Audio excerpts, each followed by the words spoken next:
นำเราในเช้านี้ก็คือหนังสือสุภาษิตที่3ข้อที่9ถึงข้อที่10ครับผมจะอ่านให้พวกเราฟังภาษาอังกฤษ I will read for you in English for the proverb chapter 3 but 9 to 10 you can read together with me just follow me yeah 9 to 10 Follow the Lord with thy substance and with the first fruit of all thy increase so shall thy barns be filled with plenty and thy presses shall burst out with new wine นั่นคือพระชนะของพระเจ้าในหนังสือสุภาษิตที่3ข้อที่9ถึงข้อที่10นะครับซึ่งพระชนะของพระเจ้าเนี่ยกำลังบอกพวกเราThen we take a look in the introduction. God has given to every believer resource with which to exercise faithful stewardship. พระเจ้าทรงประทานทรัพยากรกับผู้ที่เชื่อในพระองค์ทั้งหลายที่จะนำมาใช้ในการดำเนินการในเรื่องการผู้พิทักษ์ข่าวประเสริฐของพระองค์ด้วยความซื่อสัตย์จริงๆได้คำว่า faithful เนี่ยมันสามารถที่จะแปลได้ถึง3ความหมายด้วยกันความหมายหนึ่งก็คือซื่อสัตย์อีกความหมายหนึ่งก็คือไว้วางใจได้แต่อีกความหมายอีกอันหนึ่งก็คือแต่งไปด้วยความเชื่อ faithful ก็คือ faithful เลยมันเป็น L 2ตัวเป็นไปด้วยความเชื่อเนี่ยนั้นก็จะมี3ความหมายด้วยกันถ้าซื่อสัตย์นี่ก็จริงๆถ้าซื่อสัตย์พวกอาจารย์ก็จะใช้คำว่า honest เพราะ honest ชื่อซื่อสัตย์จริงๆมีอย่างเดียวเลยไม่ได้แปลอย่างอื่นแต่ faithful แปลถึง3ความหมายเพราะนั้นเราสามารถที่จะแปลได้ว่าการเป็นผู้พิทักษ์ข่าวประเสริฐของพระองค์ด้วยผู้ที่เต็มไปด้วยความเชื่อด้วยการเต็มไปด้วยความเชื่อเต็มไปด้วยความเชื่อและเต็มไปด้วยความเชื่อในพระวจนะของพระเจ้าเต็มไปด้วยความเชื่อว่านี่คือหนังสือที่พระเจ้าเขียนเต็มไปด้วยความเชื่อว่าคำสั่งของพระเจ้าทำแล้วจะเกิดผลเต็มไปด้วยความเชื่อว่าพระสัญญาของพระเจ้าทุกข้อพระเจ้าทำโดยที่ไม่บิดผิวไม่เหมือนพวกเราที่เป็นมนุษย์เราสัญญาแล้วบางทีเราก็ทำไม่ได้เพราะอำนาจเราจำกัดความรู้ความสามารถเราจำกัดบางทีเราก็ทำไม่ได้ที่สัญญาไปก็ผิดสัญญาก็มีนี่ก็เป็นเรื่องของมนุษย์พวกเราที่เป็นคนบาปทั่วไปนะแต่ว่าพระเจ้าไม่ใช่แบบนั้นเราจะเห็นแล้วก็เราเต็มไปด้วยความเชื่อนั่นคือคำว่าfaithfulเนี่ยคือผมก็ลองแปลหรือถ้าแปลว่าเต็มไปด้วยความเชื่อด้วยการเต็มไปด้วยความเชื่อมันมีความหมายแตกต่างมีความหมายแตกต่างกับแปลว่าวางใจได้หรือแปลว่าซื่อสัตย์แต่ว่ามันแปลได้3ความหมายนั่นคือ faithful แล้วก็เราก็ลองดูได้นะครับไม่มีเรื่องอะไรผิดเพราะว่ามันแปลเป็นการแปลแล้วก็สิ่งที่พระเจ้าได้บอกต่อ Let me see I just talk about the first word in the introduction that talking about faithful faithful actually everybody know of faith because our faith is we hope and then our hope will be true that faith our belief but when faithful is just now but it's now is sometimes in the Thai dictionary they say that the faithful is mean the full of faith or sometimes the translation as the honesty faithful and sometimes the translation like the reliable then the faithful in the Thai dictionary can translation into two meaning then I put either meaning into this word into this sentence then we can see that God has given to every believer resource with which to exercise faithful stewardship faithful or full of faith stewardship what's the meaning of the full of faith is meaning that we have the full of faith in the Bible we have the full of faith in the promise of God in the Bible that we believe that the Bible is the word of God then our faith should be full not only half or not almost empty so that when faith almost empty then we will lose many things but if faith almost full then we almost get everything but if our faith full we get everything something like that and then you can have that meaning and so in Thai I don't like the meaning of the honesty because honesty the man who prepare for this stewardship he should use honest that's also good because if we are stewardship honesty stewardship is also good but only one part of good because we honest to taking care of the thing that God give to us but it's do not powerful enough to do the thing that unseen by faith because by faith sometimes we cannot see something that happen in the future or the something that will happen that by faith นั่นคือสิ่งที่พวกเราดูนะครับภาษาไทยก็คือเราก็อย่างที่ผมบอกไปแล้วจริงเวลาที่เราแปลว่า faithful นี่คือเป็นการเต็มไปด้วยความเชื่อคือการเต็มไปด้วยความเชื่อเนี่ยความเชื่อมันคือสิ่งที่ยังไม่เห็นเรามีความหวังว่าสิ่งที่ยังไม่เห็นสิ่งที่ยังไม่ได้รับเราจะได้รับสิ่งที่เราไม่เห็นเราจะได้เห็นนี่คือความเชื่อความเชื่อมันแตกต่างจากความจริงนะความจริงคือนี่คือสิ่งที่เราเห็นอยู่ทุกวันนี้นี่คือความจริงความจริงในวันนี้คือเรามีโบสถ์อยู่ที่นี่เรามีที่นั่งพอประมาณสัก20ที่นั่งเนี่ยเราอาจารย์เซนก็ดูแลพวกเรานี่คือความจริงในปัจจุบันแต่เป็นความเชื่อคืออะไรเราว่าเราจะมีรถบัสนำเด็กมาโบสถ์แต่ก่อนจะมีรถบัสมันจะมีสถานที่เราจะมีที่ประชุมอันนี้คือความเชื่อมาอย่างรถบัสเรามาอย่างไปจอดอยู่หัวหินยังไม่ได้ไปเอามาที่ประชุมใหม่มีอย่างถ้ายังไม่มีคือยังเป็นความเชื่ออยู่ยังไม่ใช่ความจริงอันนั้นคือความเชื่อความจริงที่มันแตกต่างกัน Then we just talking about the faith and fact faith is mean that something is not coming yet just like we believe that we will have the bus ministry we didn't see the bus yet outside then the bus ministry is still our faithful our faith our believing it's not a fact just faith it's not fact yet and the fact that we have the church now then we have the transportation by car we have the pastor sent is our pastors that's a fact and then we have this room is our meeting room this building is just our church building so far now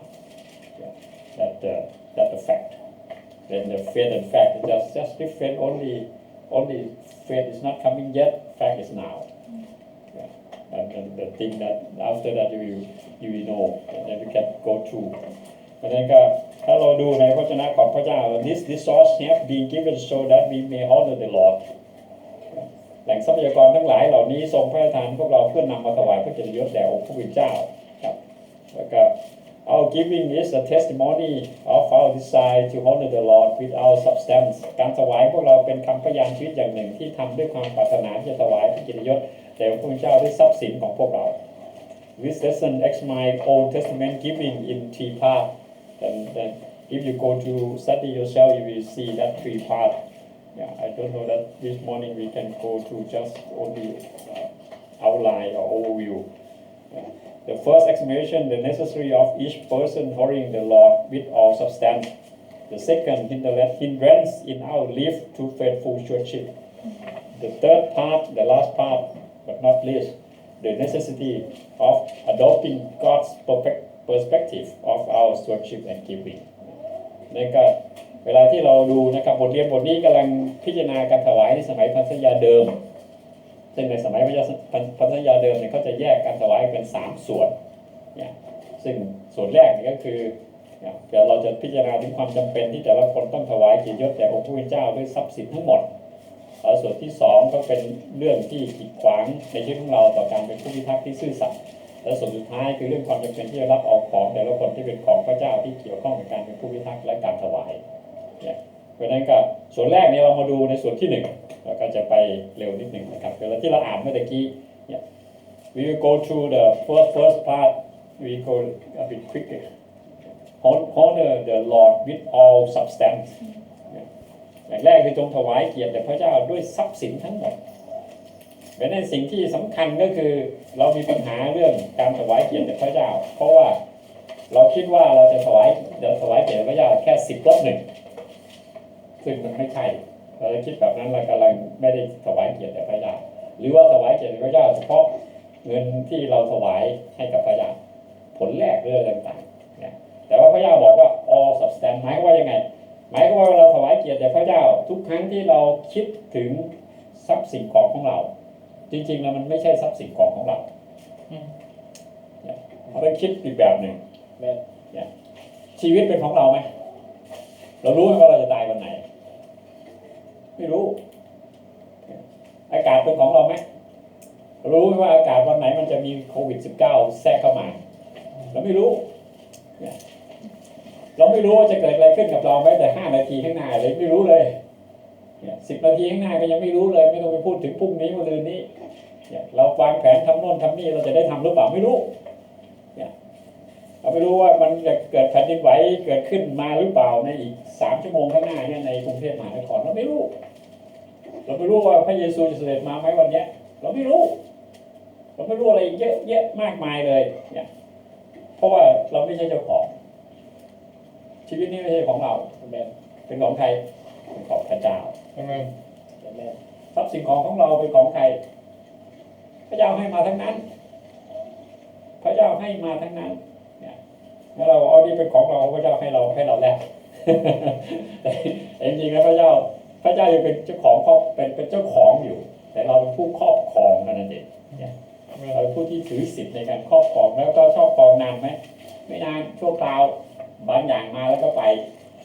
แล้วอย่างเงินเดือนเนี่ยมาเร็วมากเลยไปปั๊บมาถึงปุ๊บไปปั๊บเลยจ่ายโน่นจ่ายนี่บางเดือนเนี่ย3 วันหมดเลยเนี่ยแล้วมันเป็นของเราไหมไม่ใช่เป็นของพระเจ้านั่นคือสิ่งที่เราต้องคิดทุกอย่างเป็นของพระเจ้าแต่ถ้าเราคิดในเรื่องนี้ไม่ได้พวกเราไปต่อไม่ได้เลยเราจะถวายเกียรติต่อพระเจ้าไม่ได้ We talking about the honor the Lord with all substance. Yeah. Many people that think that all things belong to them, even their life. Yeah. Their life belong to them. But I just ask the question that, do you know when you die? No? Me too. I don't know when I will die. Even I ask for the Lord. I'm for 80 years old, but I don't know that Lord will give me or not. And when I pass the 80 years old and then I die, then I will know. God give me that prayer. Yeah. Nobody know because actually it's not my living, it's Lord living. My life is belong to Him. And then everything that I own right now, have the car, have the house, have the things. Actually, it's not my thing. God give to me. Then I just take care of it for some time. The car come for 10 years. I have no use any car longer than 10 years. It's come and go. In my life, I changed car already 7 times. Something like that. That car is not belong to me. It's not my own. It's God own the car. He just give to me to use it. Thinking that way, and also my salary is not mine. God give that salary to me. Some month is going that quick, just 3 days gone. That's salary. God give to us, Sometimes it's long, sometimes it's short. Yeah. Then it's just, if you're thinking that everything that you get it's come from God, it's belong to God. That is all substance. You're thinking about all substance. Yeah. Our church, our houses, our shoe, and everything is belong to God. God just give to us. Thank Him. And you can thank Him the whole day long, because everything is come from Him, come through Him, by Him, for Him. That's the holy the Lord with all substance. We know that meaning of Proverbs chapter 3 verse 9 to 10. That's talking about that. นั่นคือสิ่งที่พวกเราต้องดูนะครับเพราะฉะนั้นก็เมื่อกี้ก็พูดไปแล้วทรัพย์สินทั้งหมดพระเจ้าทรงพระทานแหล่งที่มาแห่งทรัพย์สินทั้งหลายให้แก่ผู้ที่เชื่อทุกคนพระองค์ไม่ได้ทรงมอบสิ่งหลายเหล่านี้ให้กับพวกเราเพื่อที่พวกเราจะใช้โดยไม่คิดไต่ตองให้รอบคอบแน่นอนพระองค์ทรงพระทานพวกเราด้วยพระประสงค์อย่างหนึ่งอย่างชัดเจนในพระทัยของพระองค์คือให้ถวายเกียรติต่อพระองค์นี่คือสิ่งที่พระเจ้าได้บอกเราแล้วไปดูหน้าที่2นะครับ Let's go to the second test that we are glorify God with our substance, that's the A, and then ข้อกอไก่ที่พวกเราจะเป็นที่ต้องถวายพระเกียรติยศแด่พระเจ้าในทรัพย์สินของพวกเราดูสุดีที่29ข้อ2อันนี้ไปถึงเวลาก็ไปอ่านดูนะครับไปศึกษาแล้วข้อ B we go to the subject B we are to be diligent with our substance diligence what's meaning of diligence mean we need to very careful because the thing that is you are taking care so far now it's not belong to you it belong to God then your car is actually not your car it's God's car your house is not your house it's God's house your money is not your money it's God's money then we need to just like the stewardship of God good stewardship good stewardship it means we need to be diligent we need to taking care every cent of our money everything we need to take care the house have some problem we need to repair anything have the little thing you should not let it pass by นี่คือสิ่งที่พระเจ้าบอกพวกเราถ้าเราบอกเป็นผู้ที่เราจะต้องเป็นคนที่ขยันขันแข็งหมั่นเพียรต่อทรัพย์สินที่พระเจ้ามอบให้เราครอบครองนี่คือสิ่งที่เราเวลาที่เราดูนะครับพระเจ้าทรงเลือกที่จะมอบให้พวกเรามากเท่าไหร่จะดูคือพระเจ้าจะดูแบบเนี้ยคนที่ดูแลสิ่งเล็กน้อยได้ดีพระเจ้าจะมอบให้ดูแลสิ่งที่ใหญ่ขึ้นเพิ่มขึ้นเหมือนเราสิ่งเล็กน้อยเรายังดูแลไม่ได้สิ่งใหญ่เราก็ไม่ต้องไปหวังที่จะดูแลถ้าเราดูแลรถของเราไม่ได้ดีเราอย่าไปดูแลรถบัสหนักกว่ารถเล็กนี่ก็ต้องคือสิ่งที่พระเจ้าบอกเรานะครับเรา go to the number C we are to give God the first fruit we are to give God the first fruit what is the meaning of the first fruit the scripture is consistent is making clear that the first fruit are to be brought to the Lord what is the first fruit and you can go to Deuteronomy 26 verse 2 and then you will know about it and 1 Chronicles chapter 19 verse 14 that the earth is the Lord God owns the cattle on 1,000 hills and Psalm 50 verse 10 and gold and silver is in those hills belong to God Haggai chapter 2 verse 8 those words will tell you about that we need to give to God the first fruit because everything belongs to Him ในข้อควายนะครับพวกเราจะเป็นต้องถวายผลแรกทั้งหลายเหล่านั้นของพวกเราแด่พระเจ้า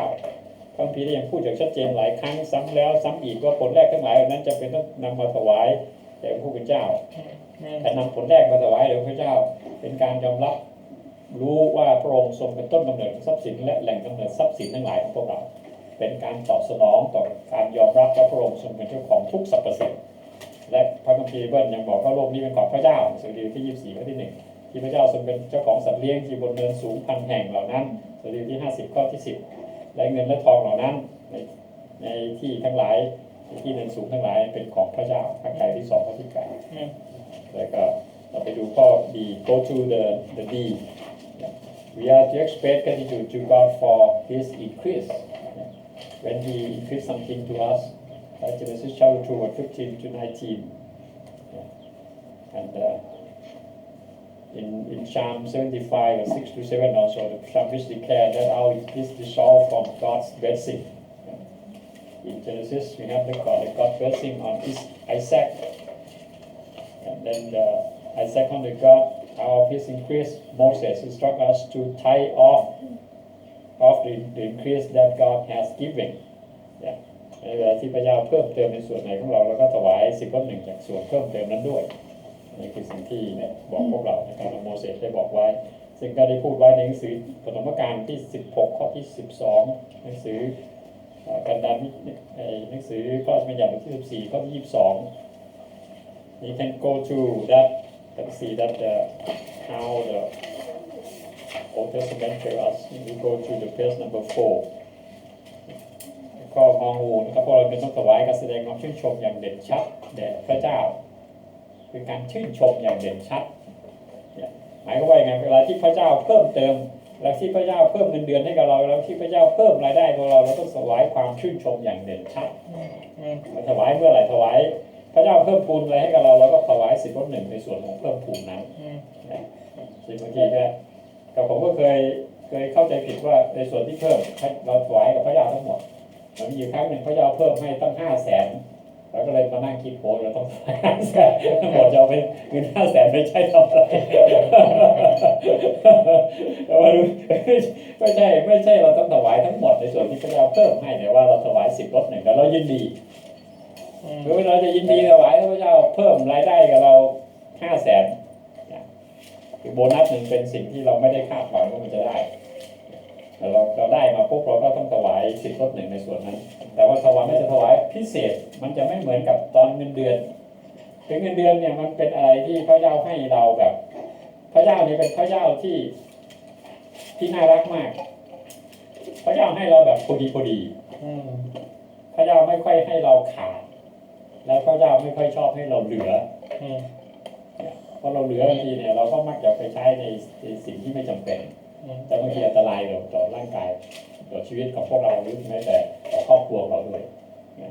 พระเจ้าก็จะมากดคอนโทรลลูกของพระเจ้าแบบนั้นนอกจากว่าเรามีแผนอย่างชัดเจนในเรื่องนี้อาจารย์แจ็คไฮสอนซึ่งเราก็จะไปดูนี่อยู่ในเรื่องการในหัวข้อที่2หัวข้อใหญ่เราดูอ่านไปดูหัวข้อที่2 Then we go through the second and we see that the hindrance recognize the hindrance of faithful stewardship หมายก็ว่ายังไงมันมีหลายอย่างขัดขวางการเป็นผู้พิทักษ์ที่เต็มไปด้วยความเชื่อ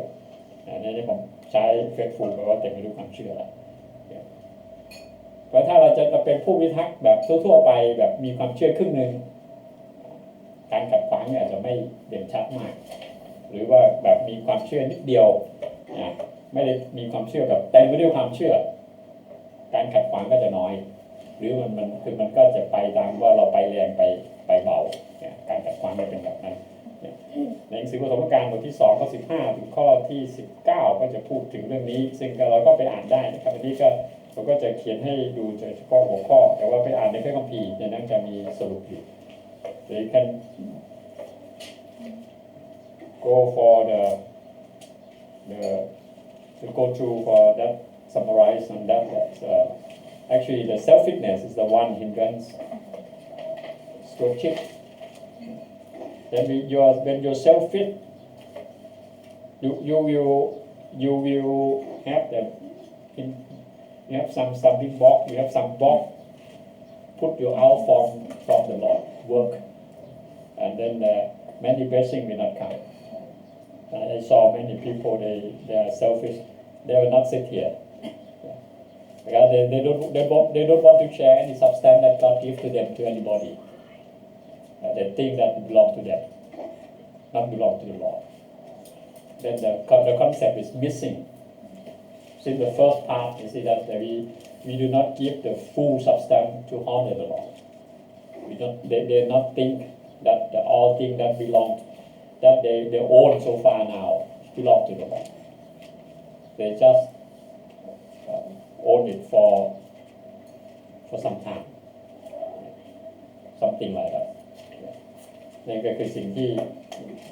บอกก็คืออย่างแรกก็คือเรื่องการเห็นแก่ตัวการเห็นแก่ตัวอย่างข้อ A นะครับ take a look in the number A assume that what I have is mine is mine that those mine that mine this mine this mine concept actually is wrong it's got all God's property what happens if you die today yesterday I came to the court and I sit in the court and then they have many cases yesterday to come to the court the one case is that father one man there his mother died before already passed away his mother died 6 months ago and then they have the land title for T-Press and he want to get that one and then they can separate into among the kids in the family as heritage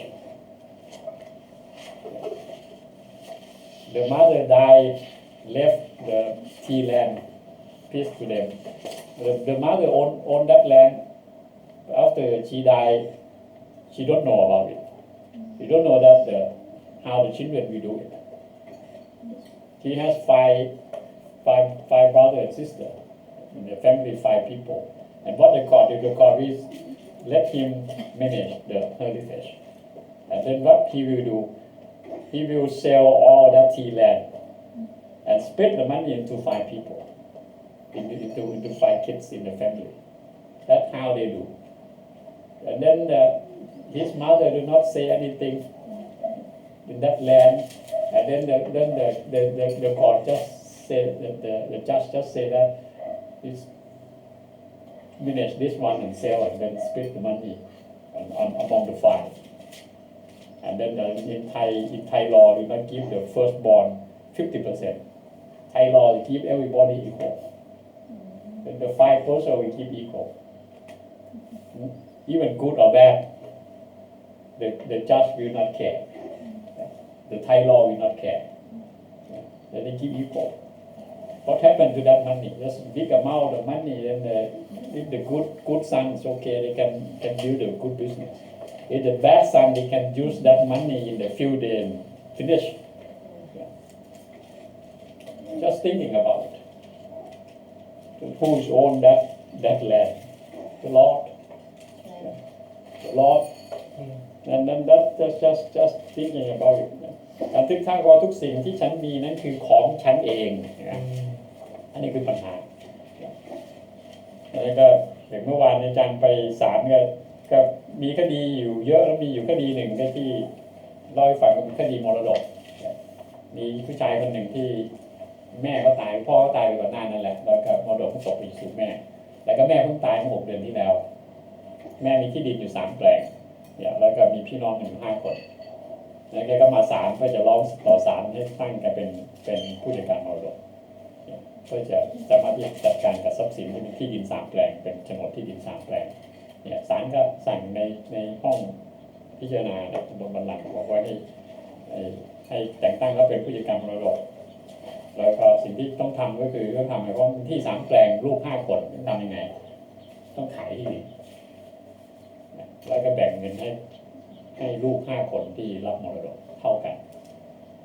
นี่คือสิ่งที่ศาลสั่งเป็นกฎหมายไทยแต่มันจะเกิดอะไรขึ้นถ้าลูกคนหนึ่งดีเขาก็จะใช้เงินที่เขาได้รับมาจากส่วนแบ่งนั้น 20% ทำสร้างธุรกิจสร้างครอบครัวแต่เกิดอะไรขึ้นกับลูกที่เลวแล้วส่วนใหญ่เลวทั้งนั้น เงินที่ได้มาว่าจะเป็นกี่ล้านบาทใช้ไม่กี่วันหมดกับความเลวกับอบายมุขนี่คือสิ่งที่เป็นอุทาหรณ์ตายไปแล้วอยู่ในหลุมจะทำอะไรได้หามาทั้งชีวิต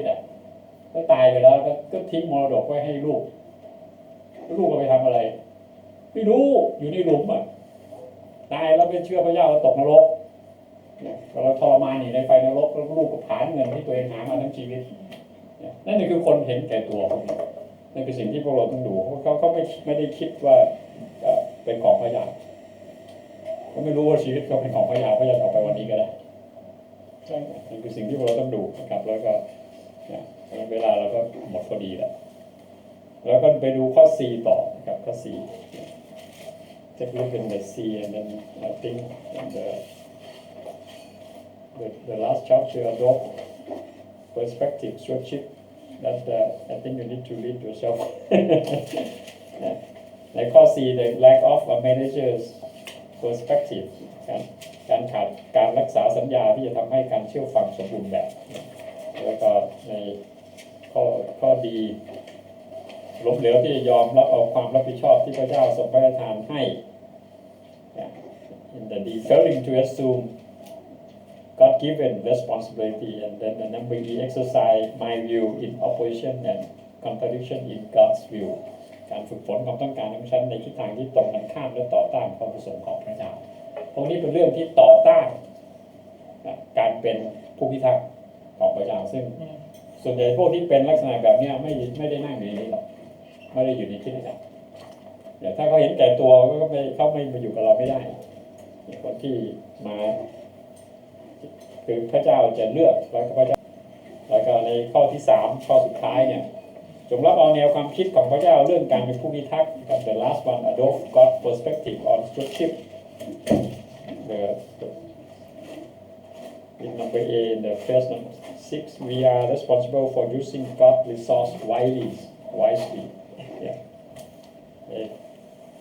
กอไก่พวกเราเป็นผู้รับผิดชอบเรื่องการใช้ทรัพยากรทั้งหลายของพระเจ้าอย่างชาญฉลาดดูหนังสือโมคีที่1ข้อที่2ข้อที่7 2 11ถึง14 15 16 17แล้วก็บทที่3ข้อ8และเวลาที่พระเจ้าให้อะไรเรามาใช้อย่างชาญฉลาดแล้วก็ B in the number B the page number 7 our minimum acknowledgement of God ownership is the titheการยอมรับรู้ความเป็นเจ้าของทุกสรรพสิ่งของพระเจ้าขั้นต่ำที่สุดของพวกเราคือการถวาย10 รถเนี่ยถ้าเราถวาย10 รถเนี่ยเรายอมรับว่าพระเจ้าเป็นเจ้าของทุกสรรพสิ่งนี่คือขั้นต่ำเลยสถานที่ที่เราถวาย10 รถเนี่ยคือที่ได้จากท้องถิ่นที่พระเจ้าทรงเลือกไว้ในพระราชบัญญัติที่12ข้อที่5ถึงข้อที่6เนี่ยนี่คือสิ่งที่พระเจ้าได้บอกเรานะครับในข้อ B แล้วก็ข้อ C Number C, in verse number 7, God has promised a blessing upon our obedience. That Malachi 3:11. That is the last one. ในข้อปลายพระเจ้าทรงสัญญาจากพระราชทานพระพรอย่างหนึ่งนะครับการเชื่อฟังของพวกเรานั่นคือสิ่งที่พระเจ้าบอกเพราะฉะนั้นสิ่งที่สำคัญที่ผมจะฝากเอาไว้ก่อนที่เราจะจบนะครับก็คือที่ผมพูดค้างไว้ตอนที่อาจารย์เจ้าชายถามให้บอกว่ามีวิธีการที่จะให้พระเจ้าให้เงินกับเราคือพระเจ้าให้พอดีแต่ว่าทุกวันนี้เรายังขาดอะไรอยู่หลายอย่างเพราะว่าเราไม่ได้วางแผนเราไม่ได้ที่ฐานขอต่อพระเจ้าเราไม่ได้เริ่มดำเนินการอย่างเราอยากจะได้ตึกเราอยากจะเช่าตึกที่อยู่ริมถนนเป็นอาคารพาณิชย์3 ชั้นค่าเช่าตึกจะประมาณ 25,000 ถึง 30,000 ต่อเดือน25,000 ถึง 30,000 ต่อเดือนก็ตั้งเป้าไว้ที่ 30,000 ต่อเดือนเราก็ต้องอธิษฐานต่อพระเจ้าทำให้จากความต้องการกลายเป็นความจำเป็นให้ได้คือจำเป็นหมายถึงอะไรไม่ได้ตายคนที่จำเป็นเนี่ยคือผมเคยคิดยกตัวอย่างง่ายๆนะเราเคยไม่มีอาหารเราเคยอธิษฐานขอต่อพระเจ้าไหมถ้าเราอธิษฐานขอตึกใหม่แบบเดียวที่เราอธิษฐานขออาหารเวลาที่เราไม่มีเงินเหลือเลยเนี่ยผมยกตัวอย่างง่ายๆถ้าหากว่าเราไม่มีเงินซื้ออาหารแมวทั้ง5 ตัวที่ผมเลี้ยงไว้เราไม่มีตังค์ซื้ออาหารให้เขาแมวทั้ง5 ตัวนี่เขาจะอธิษฐานขอต่อพระเจ้าผมจะได้ยินเสียงดังเลยทั้งวันเลยจนกว่าอาหารจะมาแต่เราแง่ด้านบ้านเลยเพราะว่าเขาหิวเขาเคยกินวันละ3 มื้อ 4 มื้อเดินมาตรงมุมเนี่ยปุ๊บจะได้กินอาหารแต่เขาไม่ได้กินอันนี้คือความจำเป็นของเขาแล้วก็ผมไม่เกี่ยวกับพระเจ้าให้ทุกครั้งอาหารจะหมดปุ๊บเนี่ยเราต้องมีเงินมานี่คือพระเจ้าเลี้ยงเหมือนกับพวกเราเงินหมดอะไรที่มันจำเป็นพระเจ้าจะให้อะไรที่มันจำเป็นพระเจ้าให้ยกเว้นเวลาที่เราเข้าสู่การทดลองแต่เราเวลาที่เข้าสู่การทดลองเนี่ยพระเจ้าอาจจะให้เกิดมีปัญหาขึ้นแล้วดูว่าเราเป็นยังไงเรายังทำงานกับพระเจ้าใช้วิญญาณอยู่ไหมยังเทศนาอยู่ไหมยังสั่งสอนอยู่ไหมยังร้องเพลงอยู่ไหมอะไรแบบที่ฐานอยู่ไหมยังอ่านพระคัมภีร์อยู่ไหมเนี่ยเพราะมีซาตานพูดอยู่บนสวรรค์เราไม่ให้เงินก็ดูสัก10 วันนี่ก็จะเป็นยังไงแต่เราก็ที่ฐานหนักเลยนี่คือวิธีที่เกิดที่พระเจ้าจะคงว่านี่คือสิ่งที่จำเป็นเปลี่ยนจากสิ่งที่เราต้องการไปเป็นสิ่งที่จำเป็นได้สิ่งที่อาจารย์จะหายได้สอนในนี้คือ Holy Spirit เปลี่ยนสิ่งที่ต้องการนี่คือ want จำเป็นคือ need ภาษาอังกฤษ if you see if you got the from God right now is more or less just equal what you need but if you want more Pastor Jack High used to teach in his preaching meet the Holy Spirit it says you need to change your want in. How to check that one? You need to put what you want to have as your need. Start by what is this really need for you? Just like the church, as for example, we want to move to the new building, and we want to have the bus ministry. We need to give this one to be necessary, to be the need for church, the needing for church. Not just we want, if we don't have, it's okay. God will not give it. It's not your need. It's not your want. But if you change if you want to be your need, God will give it. Just like my cat. If I will not give them the food, or we don't have the food, they will not ask to me, they will ask to God. And they will meow, meow, meow all the day until they get the food. That way you need to do. When you want the new building, you need to pay for the Lord. As my cat called to God until we get it. That's a prayer without ceasing. If the church pray just like that, we will have what the church needs. That actually is the need for Thailand, is need for Smupakan. We need a big church here, we need a good church here, we need a more souvenir to going out on the street. Yeah. We need the people more attending to the church. We need the bigger church. We need the bigger area to attract to the people. That we need, not we want. Do we show our need so far? Do we pray for that? But the thing is the part of our stewardship today, everything is we know that it belongs to the Lord. The building belongs to the Lord. Let's pray ได้เราที่ฐานนะครับพระบิดาผู้ทรงเป็นตัวและขอบคุณพระองค์ที่พระองค์ได้ทรงสอนพวกเราในเช้านี้ในเรื่องที่สำคัญในการเป็นผู้พิทักษ์ข่าวประเสริฐของพระเจ้าผู้พิทักษ์ที่รู้จักของพระเจ้าขอพระองค์ทรงช่วยเราที่เราจะศึกษาเรื่องนี้ต่อเราจะเอาไปอ่าน